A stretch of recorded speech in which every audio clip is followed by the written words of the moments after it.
एक दफा का जिक्र है। एक छोटे से गांव में एक गरीब किसान रहता था जिसका नाम रफीक था।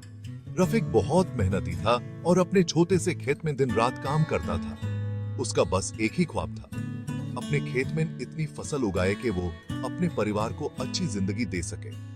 मगर मुसीबत ये थी कि गांव में पानी की बहुत कमी थी और हर साल उसकी फसल सूखी रह जाती थी।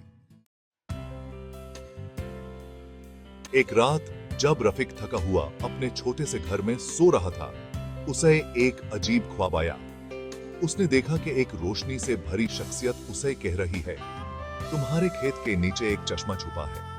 अगर तुम मेहनत करो और जमीन खोदो तो पानी का ये चश्मा तुम्हारी मदद करेगा। रफीक ने सुबह उठते ही इस ख्वाब को अपने दिल में रखते हुए फैसला किया कि वो जमीन खोद कर देखेगा। लेकिन यह काम आसान नहीं था। गांव वालों ने उसे देखकर हंसना शुरू कर दिया और कहने लगे, रफीक, तुम पागल हो गए हो क्या? ये सिर्फ एक ख्वाब है, इस पर भरोसा मत करो। मगर रफीक अपने इरादे में पक्का था।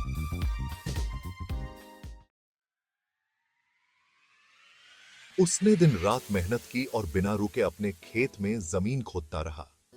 दिन गुजरते गए और रफीक के हाथ छिल गए, लेकिन उसने हिम्मत नहीं हारी।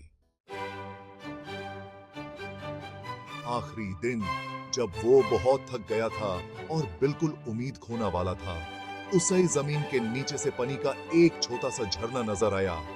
उसका चेहरा खुशी से चमक उठा। वो बहुत उदास था, लेकिन उस ख्वाब और अपने इरादे की वजह से वो हार नहीं माना।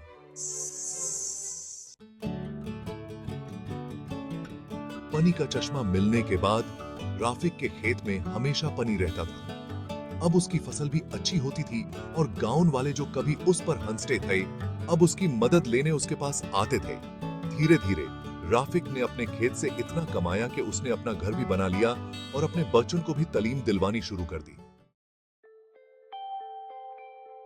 आज गांव में रफीक की कहानी सबके लिए एक मिसाल है कि अगर इंसान अपने ख्वाब और मेहनत पर भरोसा रखे तो जिंदगी में कोई भी मुश्किल उसे रोक नहीं सकती। हर कोई उसे इज्जत की निगाह से देखता है और उसकी हिम्मत और यकीन की मिसाल देती है।